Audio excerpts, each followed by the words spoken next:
Selanjutnya dari hamba Allah 24 tahun dari DKI Jakarta, bagaimana cara menghadapi mertua yang selalu ingin bertemu cucu? Karena mertua selalu memaksa untuk bertemu datang ke rumah.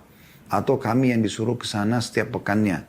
Sedangkan kondisi saya capek. Saya pernah menolak mertua, namun mertua merasa saya memisahkan dengan cucunya. Jika saya kasih anak saya ke mertua, saya sangat khawatir karena mertua sering rekam video saja tanpa mengawasi dengan baik atau memainkannya tanpa memikirkan kondisi anaknya bagaimana. Ini mirip dengan penanya pertama tadi ya. Jadi Anda bisa punya sikap dalam masalah ini. Ya. Anda tentukan, bahasakan gitu. Bukan memisahkan dengan cucu tapi kondisinya kami harus ada begini dan begitu. Kecuali dalam kondisi memang mertua Anda ini adalah orang yang sangat soleh atau soleha, Anda yakin anak Anda kalau Anda taruh di sana mungkin ya malah ada pendidikan-pendidikan, ada tambahan surah Al-Quran, ada tambahan kisah-kisah para sahabat dan seterusnya. Maka Anda bisa, walaupun Anda sibuk, anda antar mereka pulang sekolah atau disuruh antar oleh driver atau supir, atau mungkin istri Anda yang Anda suruh ke sana gitu kan, untuk selama bukan keluar kota ya, untuk duduk berkumpul. Tapi kalau di sana ada mudarat, Anda punya prinsip. Anda bisa tentukan nanti insya Allah kami akan datang mungkin minggu depan, 2 minggu lagi, 3 minggu lagi dan seterusnya. Baik, selanjutnya dari hamba Allah 20 tahun dari Sulawesi Selatan. Saya tidak dapat menafkahi anak dan istri saya dengan baik karena pendapatan yang kurang. Dan karena itu istri saya tidak mau melayani saya sama sekali. Bahkan berhubungan lagi tidak mau. Mohon solusinya gimana ya Ustaz? Ini nggak boleh ini. Istri tidak boleh seperti ini sikapnya. Kalau memang penanya ini jujur, dalam arti kata dia sudah berusaha tapi memang tidak ada pendapatan, ya dia harus bisa berikan pengertian istri. Istri harus bisa mengerti masalah itu. Tidak boleh dia melakukan hubungan mutus sama suami. Kecuali suami memang zalim. Dalam arti kata, Anda penanya ini bekerja tapi Anda misalnya dapat gaji 5 juta. Anda cuma kasih 1 juta. Padahal mungkin istri butuh 2 juta. Anda pokoknya tidak mau tahu. Nah itu mungkin di saat itu dia punya hak. Bahkan untuk tidak melanjutkan lagi rumah tangga dengan Anda. Karena nafkah yang harusnya dia terpenuhi. Ya, mungkin anak-anaknya menangis depan matanya butuh susu. Mungkin dia juga butuh makan, anak-anaknya juga yang sedikit dewasa mungkin sudah butuh makan, bukan cuma susu, tidak ada makanan.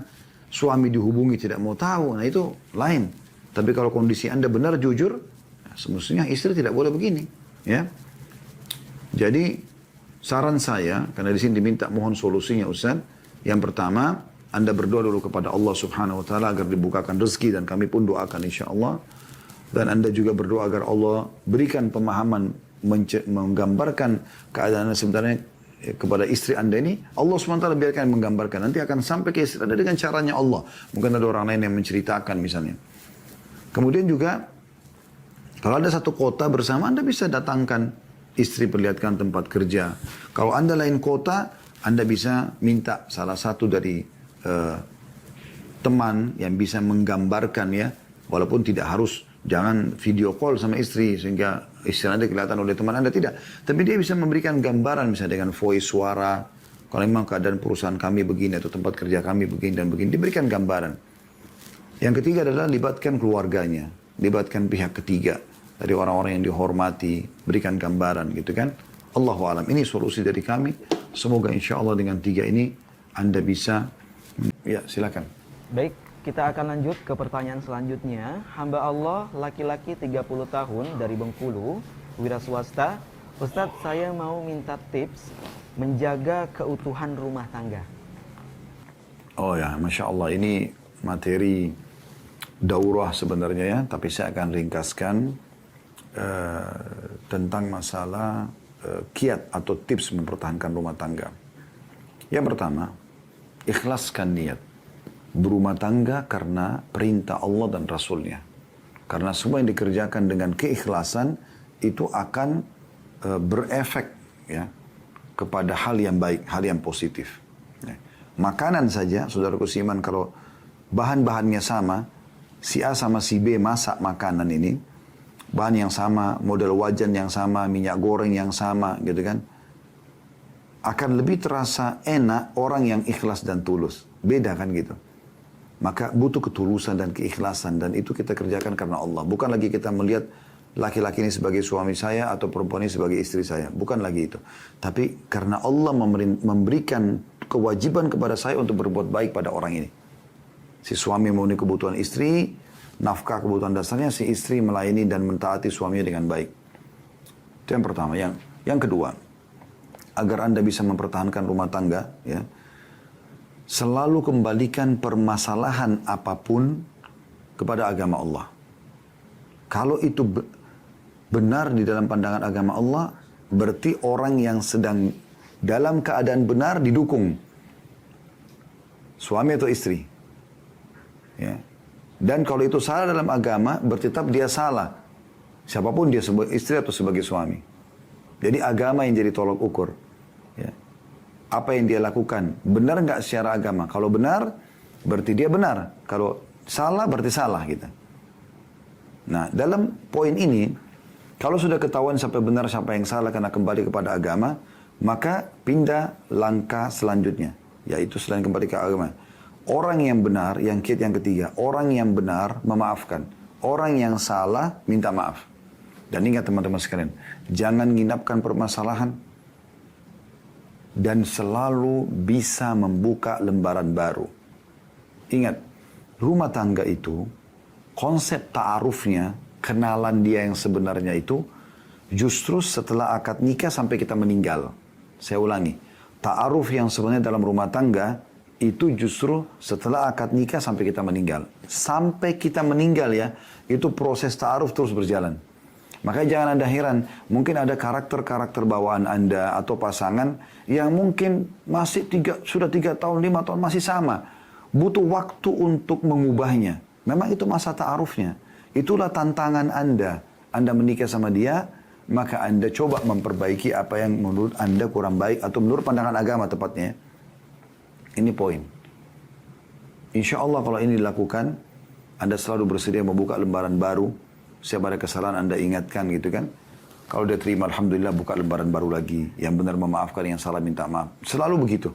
Sehingga terbaharui terus ya cinta kita dan keharmonisan rumah tangga. Sama juga dengan orang bersahabat. Kalau kita tidak mau memaafkan kesalahan sahabat kita, atau memaklumi kekurangan dia dan kita bantu dia untuk menyempurnakan supaya jadi sempurna, maka tidak ada orang yang punya sahabat gitu ya. Ini poin tidak kalah penting. Yang keempat, jangan pernah libatkan orang ketiga dalam rumah tangga kecuali ahlinya. Ya, misalnya ustadz atau ustazah. Atau memang seorang psikolog, misalnya kalau betul-betul memang ada berhubungan dengan masalah kejiwaan. Tapi saya melihat kembali kepada ustadz atau ustazah sudah cukup. Ada seorang ustadz yang memang kompeten di bidangnya, Anda konsultasi sama dia.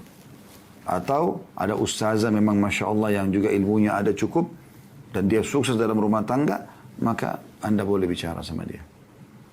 Dan itu pun sebatas konsultasi ya, bukan curhat. Perhatikan baik-baik, konsultasi bukan curhat. Anda mengatakan misalnya, suami saya tidak sholat, bagaimana solusinya? Itu konsultasi namanya. Bukan Anda bilang, suami saya itu dari awal nikah memang kayaknya saya nggak cocok deh. Keluarga saya memang nggak setuju. Tambah lagi dia nggak sholat. Padahal sebenarnya kasusnya bukan itu. Bukan kasus awal tidak setuju, karena Anda sudah menikah sekarang. Masalahnya adalah hanya tidak sholat, maka fokus ke masalah itu. Dan ingat, jangan pernah ya libatkan selain ahlinya ini. Selain ahli agama. Ya, Anda konsultasi dengan janda, dia sendiri gagal rumah tangga. Sebagai istri Anda konsultasi sama janda, gagal rumah tangga. Atau sebagai suami Anda konsultasi sama duda, gagal rumah tangga. Ya gagallah juga rumah tangga Anda. Atau Anda konsultasi dengan orang yang belum berumah tangga. Adik Anda yang masih gadis, ya, teman Anda yang masih gadis atau yang masih bujang, ya tentu aja hidup mereka beda. Mereka belum merasakan rumah tangga itu. Ya. Atau orang fasik, jauh dari agama. Sehingga dia mengajak, kalau pusing-pusing ke karaoke aja yuk sama saya yuk. Ayo ke diskotik. Nah kan jadi ngaco ini. Nah jangan libatkan orang ketiga kecuali ahlinya. Dan ingat teman-teman, bukan curhat. Tetapi Anda konsultasi. Selanjutnya yang kelima, kiatnya adalah mempertahankan rumah tangga ini selalu berdoa. Berdoa kepada Allah Subhanahu wa taala. Jangan lupa selalu Rabbana hablana min azwajina wa dhurriyyatina qurrata ayun waj'alna lil muttaqina imama. Ya Allah, jadikanlah pasangan-pasangan kami, anak-anak kami penyejuk mata kami. Selalu apa yang kami lihat dari mereka, sikap mereka, Ya, interaksi mereka semuanya menyenangkan hati. Menyejukkan mata maksudnya, mata jadi suka lihat, hatinya jadi tenang kan, jadi sejuk gitu. Dan jadikanlah kami pemimpin orang-orang beriman. Ya. Itu kita minta kepada Allah SWT. Kalau tidak ngerti, belum tahu bahasa Arabnya, bahasa Indonesia saja. Ya Allah, perbaikilah keadaan pasanganku, ya Allah, langgengkanlah hubungan kami, dan seterusnya. Anda selalu berdoa. Ya. Ini termasuk poin. Yang keenam, kalau memberikan masukan, berikan masukan dengan cara-cara yang baik. Karena Allah SWT mengatakan dalam Al-Quran, A'udzubillahi minasyaitonir, Udu'u ila sabi rabbika bil hikmati wal mau'izatil hasanah wajadun billati hiya ahsan. Berdakwalah engkau di jalan Tuhan, wahai Muhammad, dengan hikmah. Hikmah itu meletakkan sesuatu pada tempatnya. Ya. Anda kalau mau tegur, Anda tegur dengan cara yang santun, dengan cara yang baik. Disikon ya, kondisi dan keadaan yang betul-betul situasi dan kondisi yang pas gitu. Selesai interaksi biologis, lagi rekreasi keluarga, Anda berikan masukan di saat itu penting. Kemudian yang kedua kata Allah setelah hikmah, dengan cara hikmah, ya, mau'idzah hasanah, peringatan-peringatan yang baik. Misalnya pasangan kita nggak sholat, tadi itu ada yang menanyakan suaminya nggak sholat tuh gimana. Nah, dia membacakan dulu keutamaan sholat. Sholat itu kalau orang sholat itu dapat ini, kalau orang sholat itu dapat ini, dapat ini, dapat ini, dapat ini gitu ya. Jangan langsung dimulai dengan ancaman. Jangan langsung mengatakan kalau tidak sholat itu akan ini hukumannya. Jangan. Mulai dulu dengan mau'idzah hasanah, peringatan yang baik-baik. Orang kalau mau disuruh kerjakan sesuatu lalu dijanjikan, kau kalau kerjakan dapat ini. Orang lebih termotivasi mengerjakan daripada langsung diancam, kalau kau nggak kerjakan kau akan gini-gini. Gitu. Yang ketiga, wajadilhum billati hi ahsan. Kalaupun harus berdebat dengan cara yang baik dengan mereka. Maksudnya dengan cara yang santun, dengan cara yang baik. Nah ini meluruskan kesalahan dengan baik. Ya. Kemudian yang ketujuh, jangan pernah lewatkan di rumah itu majelis ilmu. Harus ini. Karena ilmu itu, ilmu agama ini ya, yang kita pelajari, apalagi kalau suami istri bisa kompak sama anak kompak, itu luar biasa. Itu taufik dari Allah, nikmat terbesar kalau Anda bisa sekeluarga belajar agama. Karena agama ini, teman-teman sekalian, akan melunakkan hati yang keras. Akan membuat orang yang pelit jadi dermawan, orang bodoh jadi pintar, penakut jadi pemberani, penjahat jadi orang baik, ya. Kasar menjadi penyayang. Itu ilmu agama itu. Berapa banyak orang yang menyadari kesalahannya, kekurangannya sebagai istri, sebagai suami, sebagai orang tua, sebagai anak. Ya, itu dengan mempelajari agama. Karena wahyu itu bicara dengan hati manusia. Ini kiat ketujuh, selalu belajar agama. Buat simbol tidak ada hari tanpa ilmu agama. Yang kedelapan, jaga pergaulan. Pergaulan kita harus dijaga. Sebagai suami saya jaga pergaulan saya, istri saya juga menjaga pergaulannya. Jangan pernah bergaul dengan orang-orang fasik. Nggak boleh ini, ahli maksiat. Nggak boleh sama sekali. Karena merusak kita. Jangan bilang, oh saya tidak terpengaruh. Nggak bisa. Mustahil. Kita ini manusia, makhluk sensitif. Saya dengan pegang meja ini, saya bisa tahu kain ini kasar atau lembut seketika kan.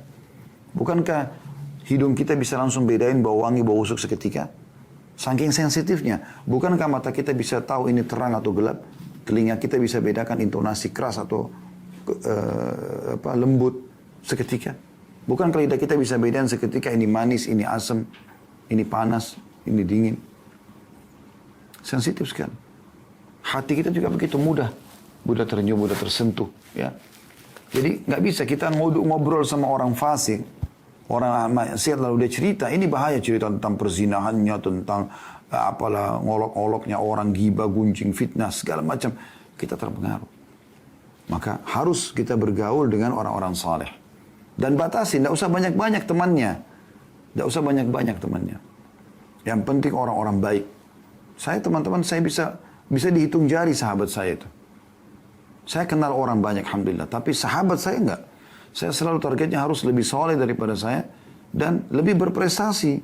Prestasi positif di dunia misalnya. Sehingga saya bisa berefek. Saya bisa minimal mengikuti dia gitu. Dan kita dilarang untuk berteman sama orang-orang yang safih. Orang yang bodoh. Orang yang jauh dari agama. Karena kita terpengaruh. Kita kenal boleh. Kita bantu mereka boleh. Tapi untuk jadi sahabat kita enggak. Jadi jaga pergaulan. Kata Nabi SAW, almaru ala dini khalili. Seseorang sesuai dengan agama temannya, gitu kan. Falyanzur ahadukum ila man yukhalil. Maka seseorang terkadang harus jeli melihat siapa yang dia ajak sebagai sahabatnya. Ini penting ini. Ya. Yang ke-9, bentuk lingkungan dan suasana Islami. Di sekitar kita, di rumah. Di rumah itu usahakan biasa pakai busana Muslim, saling mengucapkan salam, ya. Terapkan sunnah-sunnah Nabi SAW, makan tangan kanan, baca bismillah, tangan kiri, masuk kamar mandi. Kalau perlu, mungkin di kamar mandi ditempelin, di depannya di tembok sebelum masuk, doa masuk kamar mandi. Sama-sama saya mengingatkan zikir mau tidur. Jadi, menciptakan suasana Islami di rumah itu. Perhatikan WC, hadits Nabi SAW melarang kita membelakangi atau menghadap kiblat, ya. Tidak boleh ada patung di rumah, tidak boleh ada anjing di rumah. Buat suasana rumah yang Islami. Karena rumah-rumah yang mengikuti ajaran Islam berarti akan sangat dekat dengan malaikat. Misal contoh tidak ada patungnya, maka malaikat masuk. Kalau rumah ada patung, ada anjing, dalam hadis kata Nabi SAW tidak akan masuk malaikat. Berarti ada syaitannya. Syaitan ini perusak musuh kita. Ya. Ini poin yang sangat luar biasa penting. Kemudian yang ke-10, fokus kepada kewajiban-kewajibanmu.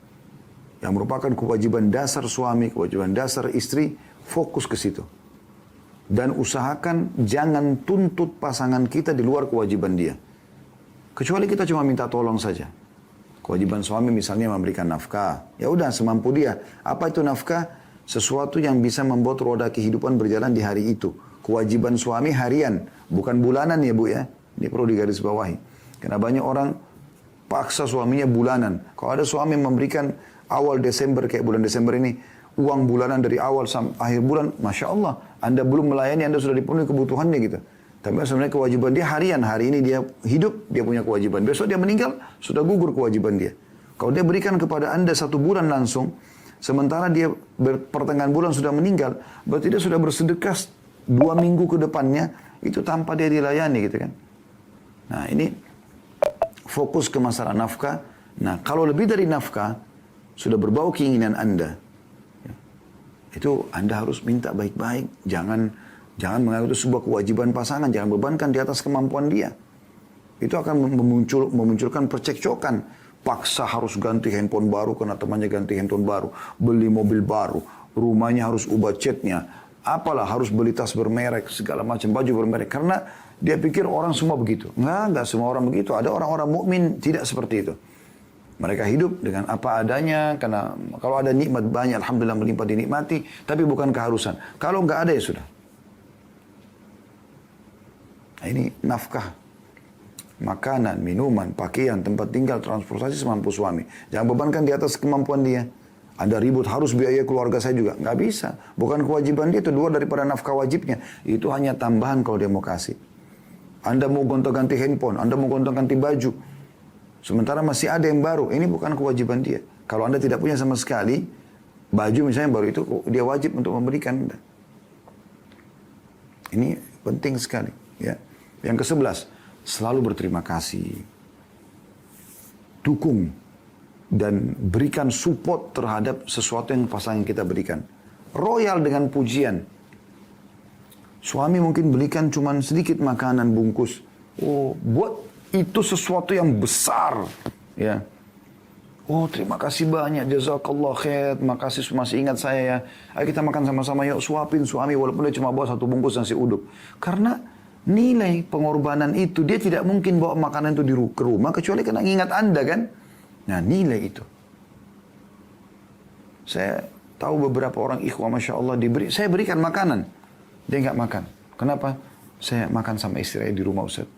Biar istri saya juga bisa rasakan masakan ini. Masya Allah. Tapi saya tidak tahu istri di rumah sambut gak itu. Banyak seorang istri dikasih, apa ini? Ada makanan tadi dari kantor. Ah udah dingin, gak usah deh kasih mbak aja. Contoh, gak dinilai kan? Nah itu, hati-hati. Selalu berterima kasih. Gitu. Kata Nabi SAW, la yashkurun nas, la yashkurullah. Yang belum berterima kasih pada manusia, belum berterima kasih pada Allah. Gitu kan? Jadi gak bisa. Harus berterima kasih. Suami mungkin ingin memberikan sebuah surprise, hadiah, kejutan kepada istrinya. Maka dia kumpulkan duit sampai akhir bulan, kemudian dia beli sebuah handphone sesuai dengan kemampuan dia misalnya, merek A misalnya. Si istri ini sebenarnya berangan-angan karena mau ikuti temannya nonton iklan, diberikan handphone yang lebih bagus, mereknya B misalnya.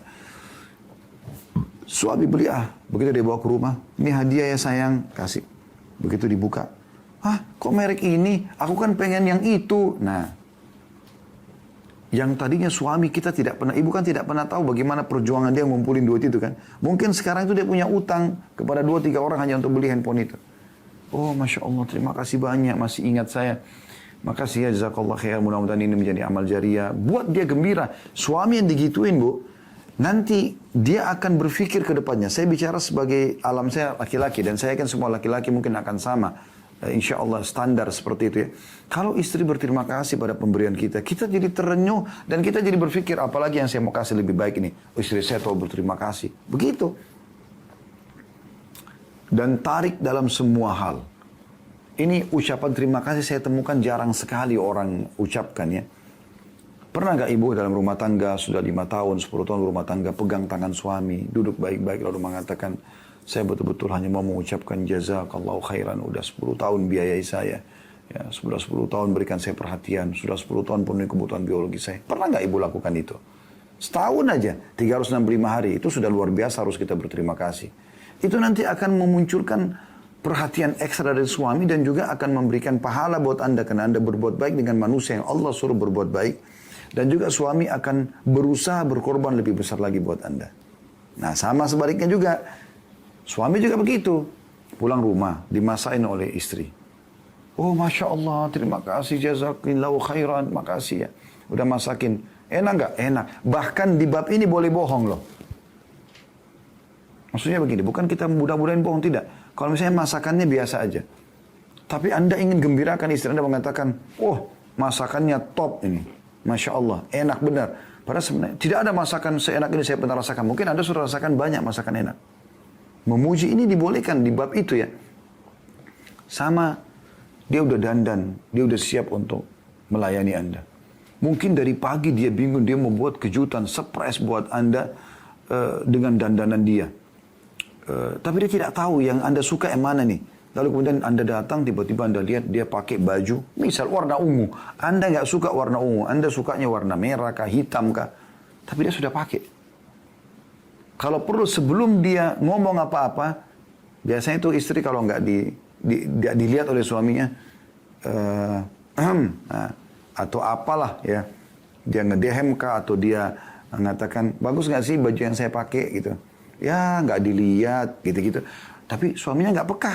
Nah ini ngawur, ini salah suaminya. Ya. Harusnya sebelum istri bicara dia sudah ngomong gitu. Oh Masya Allah cantik bener sih saya hari ini. Dia besok lebih semangat dandan lagi. Dan akan siap menerima kalau Anda mengatakan, ini bagus sekali bajunya. Tapi kalau bisa warna yang saya suka itu merah. Lebih bagus lagi. Besok saya beliin ya. Kan lebih bagus. Nah royal dengan pujian, berterima kasih dengan pasangan. Nah itu penting, gitu kan. Kemudian yang ke-12, jangan selalu mengorek-ngorek kesalahan masa lalu. Ini juga penting untuk menjaga tips rumah tangga. Jangan terus ngorek kesalahan terus gitu. Padahal sudah selesai, sudah dibahas, masih dibahas lagi. Makanya kalau terjadi percekcokan teman-teman, ribut di WA, terus sudah baikan, sudah saling maafkan, buka lembaran baru, hapus, clear chat, hapus semua itu. Ini biasanya bagi laki-laki mudah, bagi perempuan ini kadang-kadang agak sulit. Disimpan tuh WA suami walaupun sudah 2 tahun, 3 tahun. Lagi duduk baik-baik sama suami, lagi enak-enak rekreasi, lagi makan, habis biologis, tenang-tenang, jiwanya tenang. Tiba-tiba terlintas ngomongan masalah itu, kamu pernah gitu kok. Suaminya bilang, kapan? Ini buktinya. WA yang 2-3 tahun yang lalu. Kenapa? Kenapa harus ada ini gitu? Jangan ungkit-ungkit kesalahan orang apalagi sudah selesai. Sekarang dia begini, jangan lagi yang lalu-lalu, nggak perlu. Allah juga menegur suami dalam Al-Quran ya. Wala tudayyikuhunna. Ya. Apa namanya sih ayat itu? Litudayyiku alaihinna. Jangan sampai kalian menyempitkan mereka. Ya. Istri di rumah itu. Dengan apa? Ungkit-ungkit masa lalu, ungkit-ungkit kesalahan, selalu memojokkan. Enggak. Lebih baik kita kedepankan nasihat dan pujian daripada protes gitu. Nah, protes itu terjadi nanti sudah kesekian kali kita ingatkan tidak, baru kita sampaikan protes dengan cara yang baik.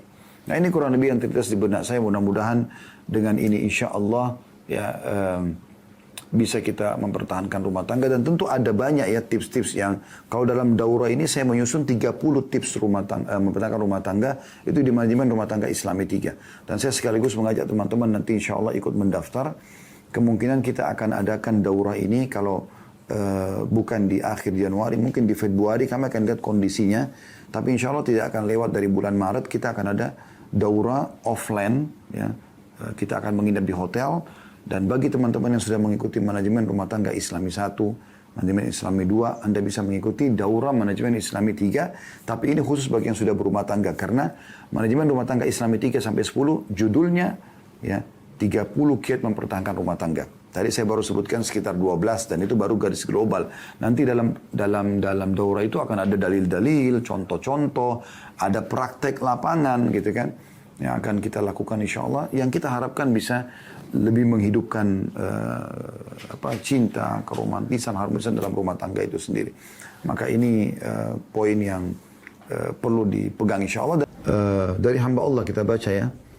28 tahun ibu rumah tangga DKI Jakarta 0856 1169 sekian. Pertanyaan, saya sudah menikah 3 tahun dan punya 1 anak, tapi suami saya sering meninggalkan sholat dan puasa Ramadan. Bahkan mengatakan saya sok suci saat saya mengajak dia untuk sholat. Padahal latar belakang keluarga suami saya berpakaian syar'i. Apakah berdosa jika saya ingin meminta berpisah?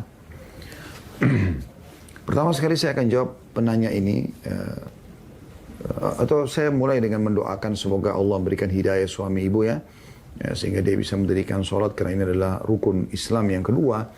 Ini bukan pilihan tapi ini kewajiban. Sholat 5 waktu. Semoga Allah insya Allah berikan hidayah. Saya jawab pertanyaan ibu di sini.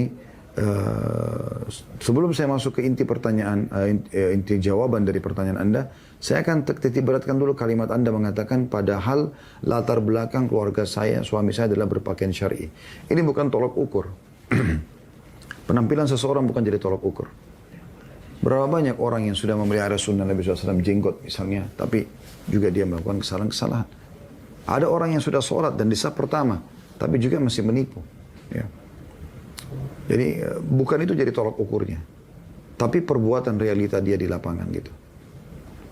Memang sih kalau orang tidak sholat itu sudah cukup untuk menjadi tolak ukur buruk dalam segala hal gitu. Karena sholat ini hubungan antara kita dengan Allah SWT. Kalau dia sudah tidak jaga sholat, yang merupakan Allah wajibkan dan itu akan menyebabkan dia masuk ke dalam surga. Atau dia akan masuk ke neraka kalau dia tinggalkan. Ya. Karena Nabi SAW mengatakan al-ahdu alladhi bainahum tarakus salat wa man taraka faqad kafar. Perbedaan dasar antara kita dengan orang kafir adalah salat. Siapa yang meninggalkannya dia telah kafir. Maka enggak boleh sama sekali meninggalkan, apalagi amdan secara sengaja, tahu hukumnya gitu. Bukan ada udzur, bukan karena ketiduran, bukan karena hilang akal misalnya. Maka itu tidak boleh. Baik, kita masuk ke inti pertanyaan Anda, yaitu suami tidak sholat. Apakah boleh saya berpisah, mengajukan perceraian, sementara saya sudah nasihatin, tapi saya malah dikatakan sok suci? Jawabannya boleh, Bu. Sudah boleh. Saya pernah baca fatwa Syekh Al-Utsaimin rahimahullah, beliau mengatakan, waktu ditanya, boleh nggak seorang wanita yang suaminya tidak sholat, dan dia sudah nasihatin, tapi suaminya tidak mau dengar untuk mengajukan perceraian, kata beliau boleh. Karena ini sudah berhubungan dengan sholat, ini bukan main-main gitu. Kalau masih masalah hal-hal yang lain, yang masalah teknis lapangan yang bisa diperbaiki, mungkin jangan. Anda tidak boleh bercerai. Tapi kalau sudah tidak sholat dan Anda sudah nasihatin di sini, dia tidak mau dengar, maka Allah alam sudah boleh. Tapi tetap anjuran ulama adalah coba berdoa dulu, coba menasihatin dulu. Kalau tetap dia tidak mau tahu, ya sudah, Anda lebih baik jangan habiskan umur Anda dengan orang seperti ini yang tidak mau tahu tentang keadaan. Setelah Assalamualaikum warahmatullahi wabarakatuh. Ustadz, Anda mau bertanya mengenai hukumnya biologis di kamar yang ada anak. Kalau anak itu masih kecil, misal masih umur 2 tahun ke bawah, 3 tahun ke bawah, ya belum paham gitu ya, mungkin masih tidak ada masalah. Itu pun Anda usahakan tidak di depan mata dia gitu. Dalam arti kata, mungkin ditaruh di satu sisi, kalau memang kamar Anda ada sisi yang ada ranjang khusus buat anak misalnya yang di tepi yang tidak nampak, itu boleh lakukan, atau menggunakan selimut gitu kan. Tapi kalau dia sudah bisa membedakan, apalagi sudah bisa, biasa itu sudah bisa ngomong ya, 3 tahun ke atas, 4 tahun itu sudah bisa ngomong dia sudah bisa menggambarkan, dia bisa tanya, kenapa Umi nggak pakai baju, kenapa Abi nggak pakai baju, kenapa ini, nah, itu bahaya sekali ya, karena yang dia tangkap semua orang tua yang lakukan itu baik, maka nggak boleh. Harus dihindari ini. Hindari sama sekali, tidak boleh. Kalau saya melihat Allah alam 4 tahun ke atas ini, sudah tidak boleh. 3 tahun sekarang, anak-anak sekarang 3 tahun sudah lancar bicara. Itu juga sebagian dihindari. Anda kalau mau lakukan hubungan biologis, Anda keluarkan dulu anak di kamar sebelah, titipkan dulu sama kakaknya kalau dia punya saudara, atau mungkin sama PRT Anda di rumah, baru Anda lakukan. Atau di saat dia sudah tidur, ya itu mungkin akan jauh lebih aman insya Allah. Baik, selanjutnya dari penelpon, silakan yang sudah standby. Assalamualaikum warahmatullahi wabarakatuh, Ustaz. Waalaikumsalam warahmatullahi wabarakatuh. Ya, silakan Bu. Ustaz dan tim selalu dalam lindungan Allah Subhanahu wa taala. Allahumma amin, jazakillahu khairan. Afwan, izin bertanya. Pertanyaannya, apakah seorang janda kalau belum menikah lagi berarti belum menyempurnakan separuh agamanya, Ustaz?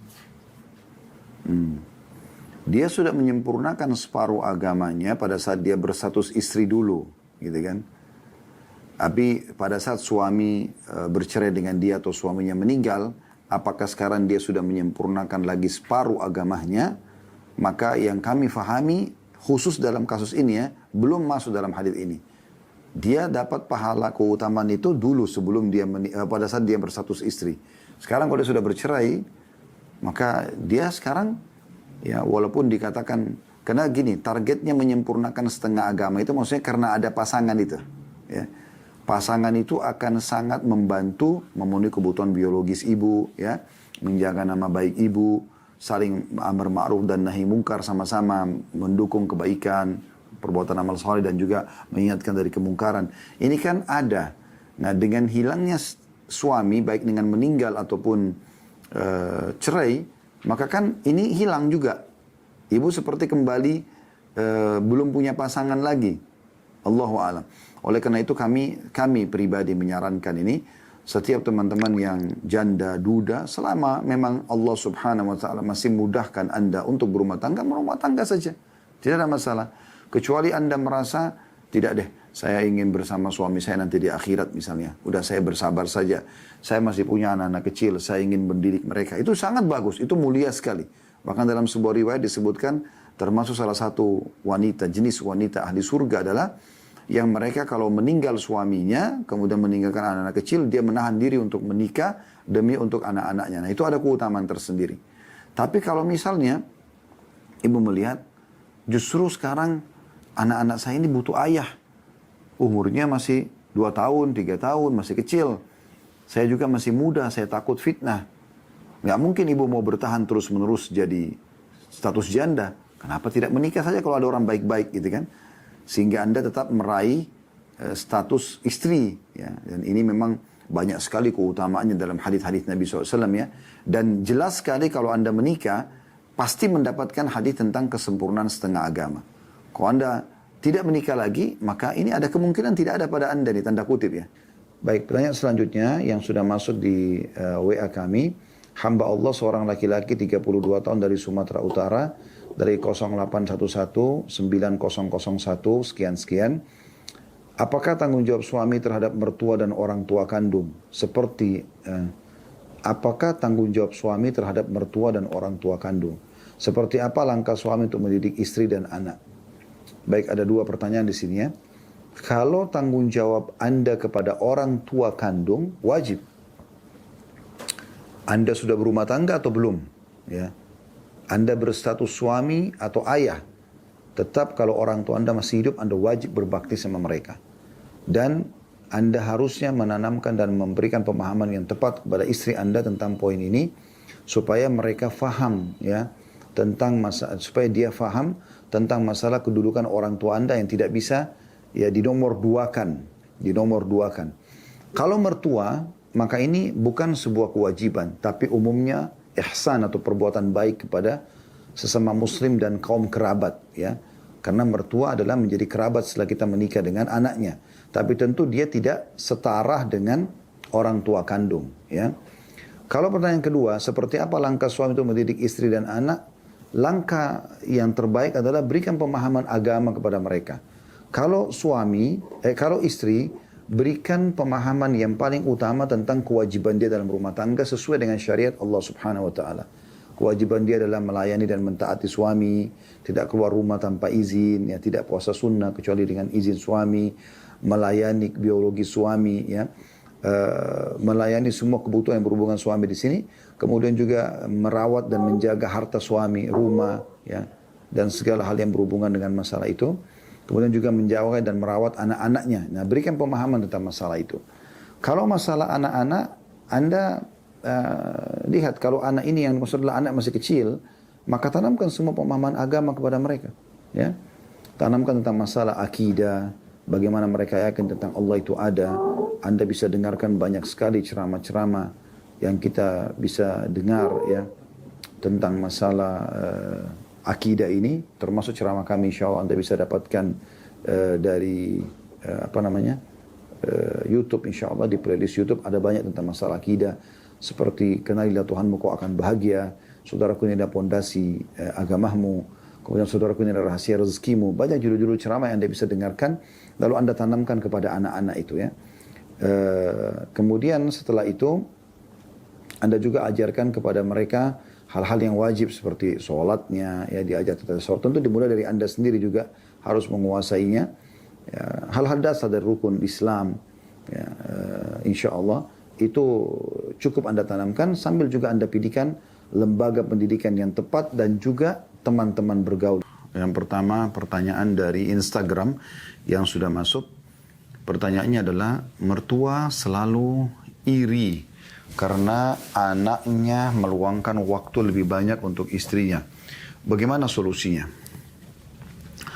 Pertama sekali, saya menasihati buat penanya ini, secara khusus Anda, kalau Anda adalah sebagai istri posisinya, Anda harus bisa menjadi penyebab suami Anda berbakti pada ibunya, ya, terutama ibunya, ya, dan juga ayahnya, kedua orang tuanya. Dan Anda harus menjadi penyebab masalah itu. Kalau suami malas untuk mengunjungi orang tuanya pada saat sakit, atau silaturahim pada saat dibutuhkan, atau seminggu sekali rutin misalnya, Anda yang mengingatkannya. Dan Allah Subhanahu wa taala akan memberikan Anda panen pahala bakti seorang anak pada orang tuanya, karena suami Anda adalah anak mertua Anda. Dan juga ada pahala silaturahimnya, Anda juga dapat pahalanya, gitu kan. Mungkin juga ada sedekah-sedekah yang dibawa dari makanan, dari minuman, ya, buat mertua Anda oleh suami Anda. Ini juga Anda akan panen pahalanya. Jadi banyak sekali pintu-pintu pahala yang bisa Anda dapatkan. Dan sebaliknya, tentu ada juga poin tambahan di sini.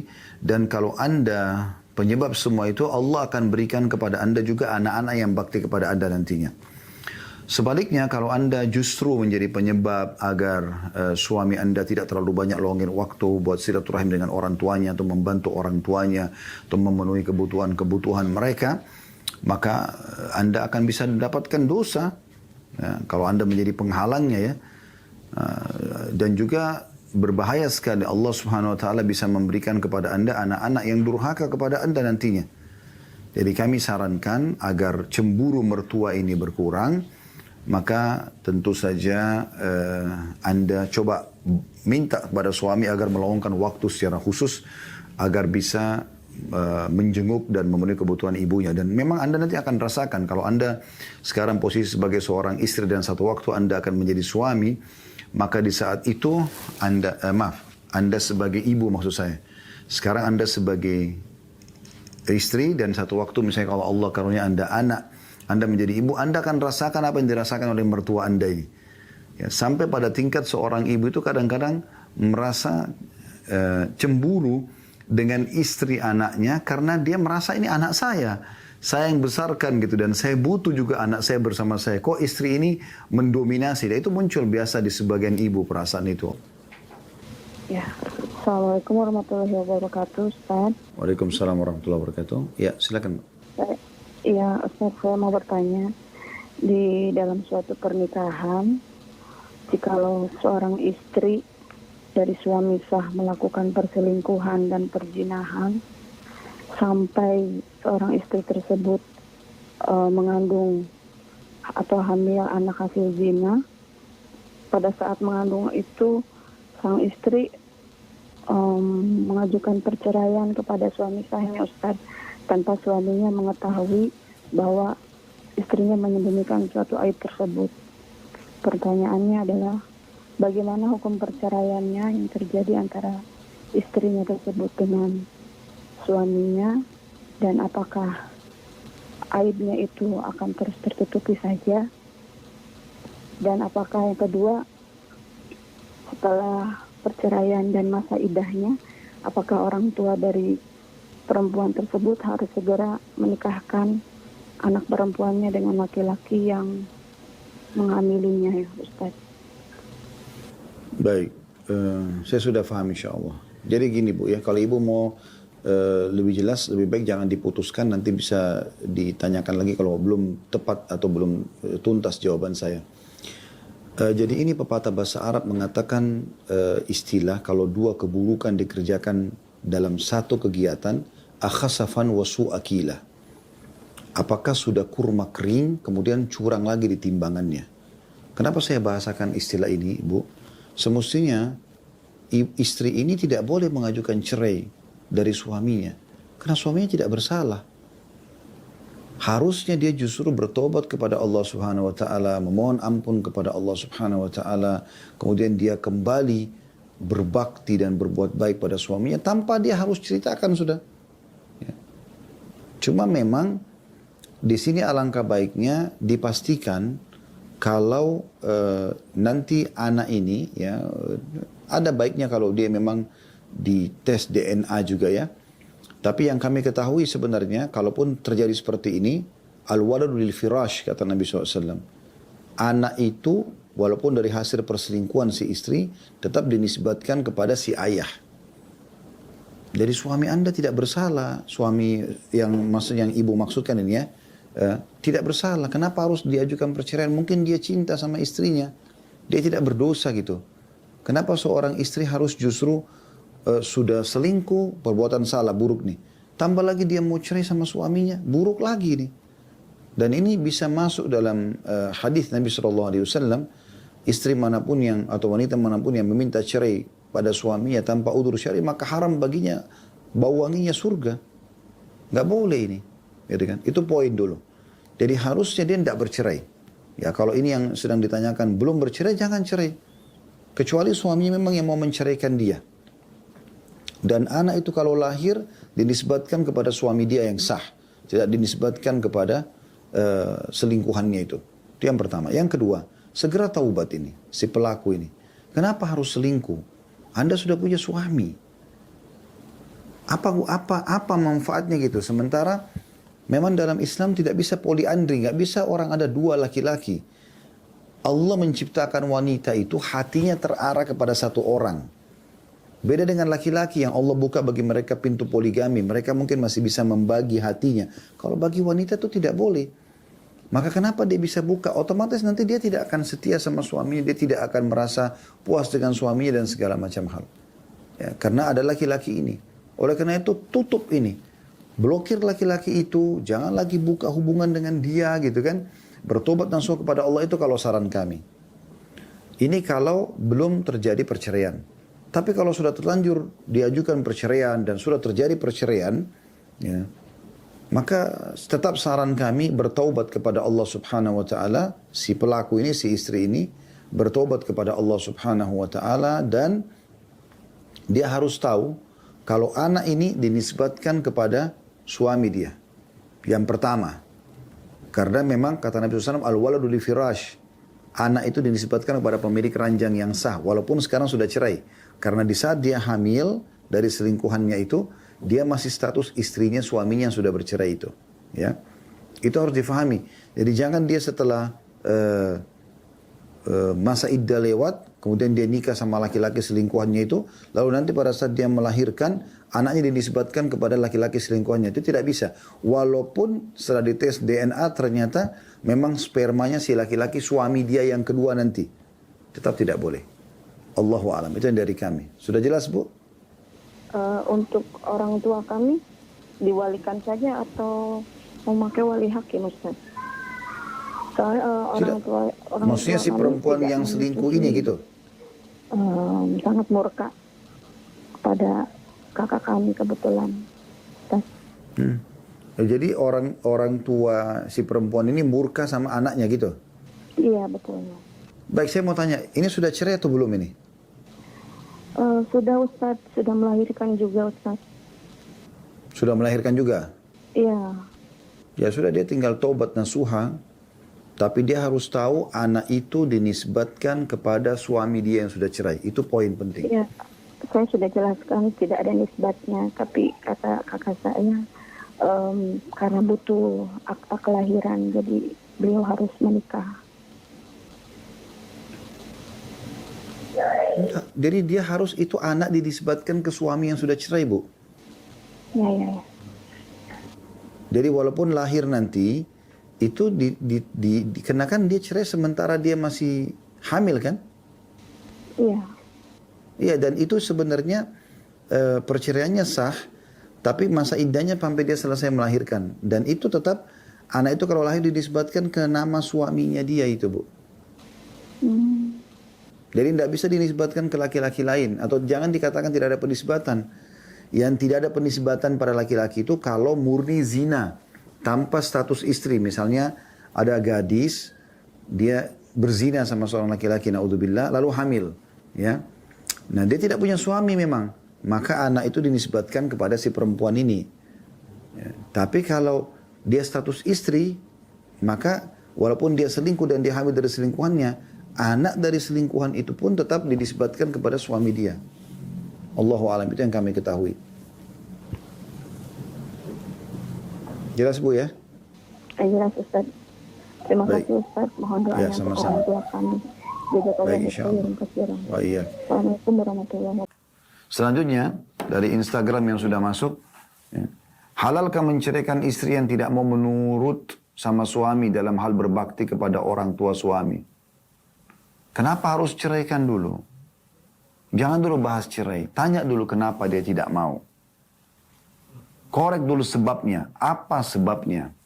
Mungkin memang ibu Anda cerewet misalnya. Ya, ibu mertua dia di sini. Atau suka ngatur. Atau jauh dari agama. Atau misalnya. Anda lihat faktornya apa sebabnya gitu. Kalau ternyata memang yang salah orang tua Anda, jangan ceraikan istri. Tapi ajak dia supaya dia bisa bersabar. Karena ada banyak kasus gitu. Berapa orang yang datang konsultasi tentang masalah rumah tangga mereka, kasusnya begitu. Jadi istrinya solehah sekali, tapi memang dia akhirnya tidak bisa bakti sama ibu mertuanya. Karena ibu mertuanya memang diakui sendiri oleh suami dia, memang cerewet sekali. Kemudian suka anaknya, cucunya si mertua ini, itu selalu diajarkan hal-hal yang jauh dari agama. Ibunya sudah coba ajar kepada agama, neneknya malah larang misalnya. Akhirnya istri terganggu di sini.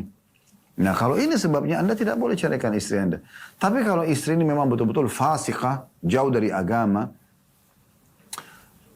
orang tua Anda baik sama dia, ya, selalu menanyakan kabar dan segala macam hal, gitu kan? Dan ternyata, ya, dia memang yang jahat ini. Istri ini nggak mau ketemu mertuanya, udah nggak mau, pokoknya saya mau sendiri saja, apalah segala macam. Nggak mau pokoknya. Padahal tidak ada kesalahan dari orang tua. Nah, ini wajar. Anda istikharahkan, Anda ceraikan saja. Ganti wanita yang bisa baik sama orang tua Anda. Dan kata kuncinya, saudaraku seiman, wahai para muslim, cari wanita mukminah di pesantren, di masjid, di majelis taklim. Cari mereka di situ, dari keluarga yang baik-baik. Dan wahai para muslimah, cari laki-laki mukmin. Tempat mereka masjid, majelis taklim, orang-orang yang saleh, keluarga baik-baik.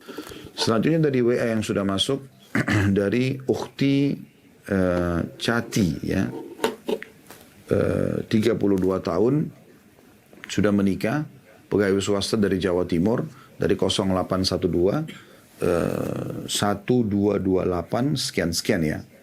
Saya seorang istri yang masih aktif bekerja. Saat ini saya tinggal dengan ibu saya di rumah dan anak. Sedangkan suami memilih tinggal bersama dengan orang tuanya karena ketidakcocokan dengan ibu saya. Dan saya jika tinggal dengan mertua saya pun merasa tidak cocok. Saya merasa risih dan tidak nyaman karena terkadang terlihat aurat dengan tanpa sengaja. Dan masih banyak yang lain. Apakah saya dikatakan istri yang durhaka kepada suami? Ustaz, mohon untuk nasihatnya. Iya. Ya, tidak boleh ibu meninggalkan suami. Dimanapun suami minta ibu tinggal, ibu ikut. Tapi kan saya tidak cocok dengan mertua saya, itu resiko Anda. Anda menikah dengan dia. Anda menikah dengan dia. Ya.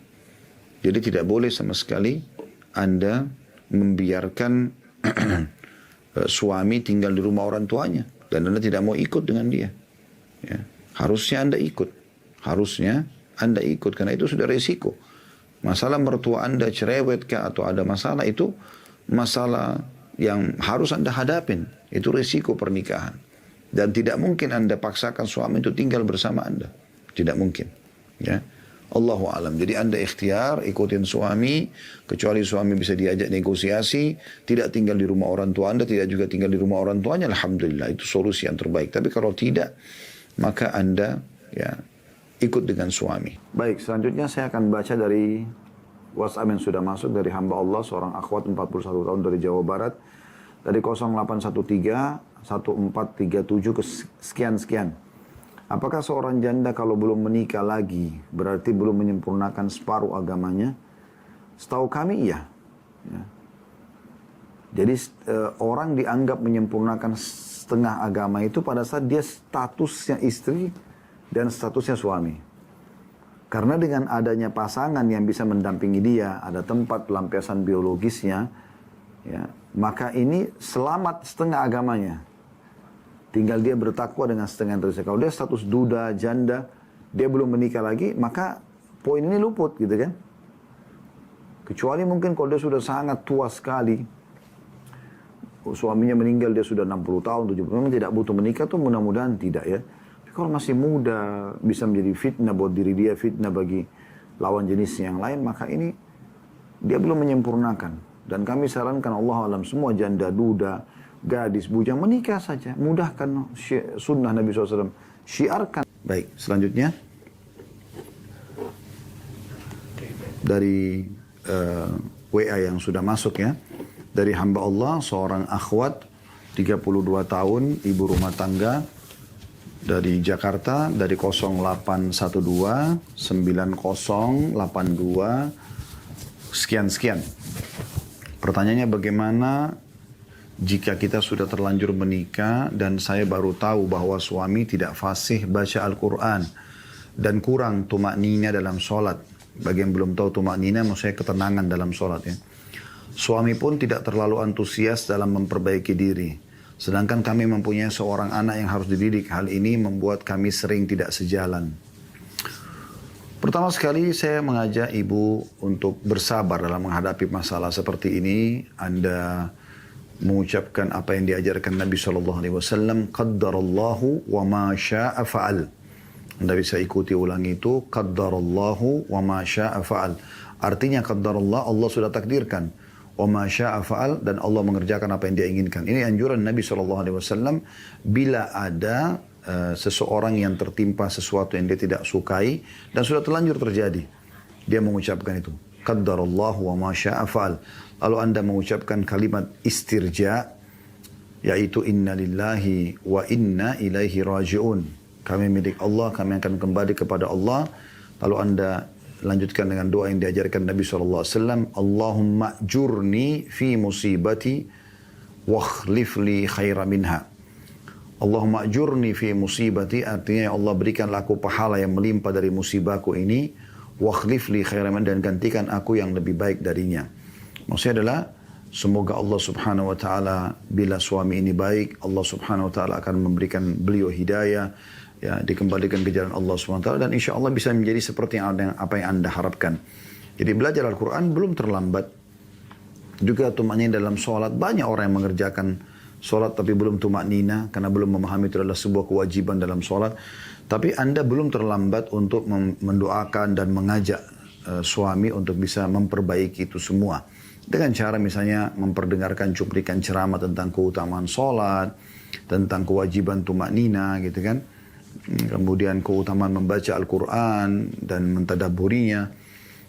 Cuplikan di YouTube banyak, artikel tulisan di Google juga banyak. Anda bisa berikan kepada suami insya Allah. Allahu a'lam. Dari Desi Irdiana, ya, dari yang sudah masuk di WA ya. 43 tahun ibu rumah tangga di Yogyakarta dari nomor 08217129 sekian-sekian. Bagaimana meyakinkan putri kami agar lanjut SMP ke pondok? Karena putri kami menolak dengan alasan tidak mau pakai cadar atau hijab besar dan tidak bisa baca novel. Pertama sekali saya doakan semoga anak ibu mendapatkan hidayah ya. Ini kalau yang saya tangkap kesalahan dari awal pendidikannya Bu ya. Kalau dari awal Anda sudah membiasakan dia berhijab ya, dari kecil, Anda sudah biasakan yang dia baca adalah buku-buku agama bukan novel, maka tidak akan ada kendala kan. Itu kan kendalanya. Dia tidak mau cadar dan hijab syar'i dan tidak bisa baca novel kan gitu. Tapi qadarullah masya'far, Allah takdirkan sudah seperti ini, maka saya berikan solusi di saat sekarang kejadian sudah terjadi. Tapi idealnya bagi teman-teman yang ikuti acara ini, Anda sebaiknya membiasakan anak-anak dari kecil, biasakan hijab. Jangan anggap itu kampungan, jangan anggap itu panas, pakein dari masih kecil. Biarkan mereka cinta dengan jilbab itu, dengan hijab. Berikan busana-busana muslimah, gitu kan. Kemudian berikan hadiah buku-buku sejarah Nabi, kisah-kisah Nabi, komik ya. Ada banyak yang sudah sesuai dengan syari, biasanya mukanya dihapus ya. Itu Anda lakukan. Baik. Sekarang kalau sudah terlanjur dia tidak mau melanjutkan SMP ke pondok, bagaimana caranya? Yang paling pertama sekali yang Anda lakukan berdoa kepada Allah Subhanahu wa taala. Doakan supaya Allah buka hatinya dan lunakkan. Karena doa itu bisa menembus hati manusia bahkan. Dan bisa lebih dahsyat menembus benteng-benteng musuh. Berdoa dengan tulus sebagai ibu, Anda doakan supaya Allah berikan hidayah. Yang kedua, ya. Anda coba mencari tahu atau memberikan dulu gambaran ya, kalau Anda punya cuplikan-cuplikan Anda bisa dapatkan tentang bagaimana hijab syar'i itu ya. Kalau tidak salah itu saya pernah lihat ada beberapa cuplikan di barat ya, orang-orang pakai hijab syar'i yang menampilkan atau mengajak orang lain untuk bisa mencoba hijab dari orang non-muslim sehingga mereka tertarik masuk Islam. Atau minimal Anda berikan misalnya busana muslimah, Anda berikan pakaian yang bagus, lalu kemudian Anda cobakan ke dia, lalu Anda puji dia. Ini kan masih SD ya, yang saya tangkap ini. Masih kecil, mungkin belum balik gitu. Anda masih bisa, ibarat pohon itu masih belum keras. Nah, kalau sudah SMA, S1 itu biasanya sudah agak keras. Kalau seperti pohon, sudah sulit Anda bengkokkan. Kalau masih kecil Anda masih bisa atur dia. Ya. Walaupun kadang-kadang harus menggunakan tali menariknya. Maka Anda bilang ya, coba pakai, begitu pakai, coba pakai ini. Ini ibu belikan, umi belikan, coba pakai. Lalu Anda puji dia, oh Masya Allah, cantik sekali pakai begini.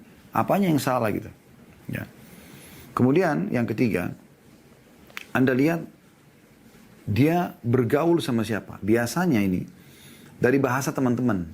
Ya. Di SD, apalagi kalau dia sekolah di SD umum, bukan SD Islam.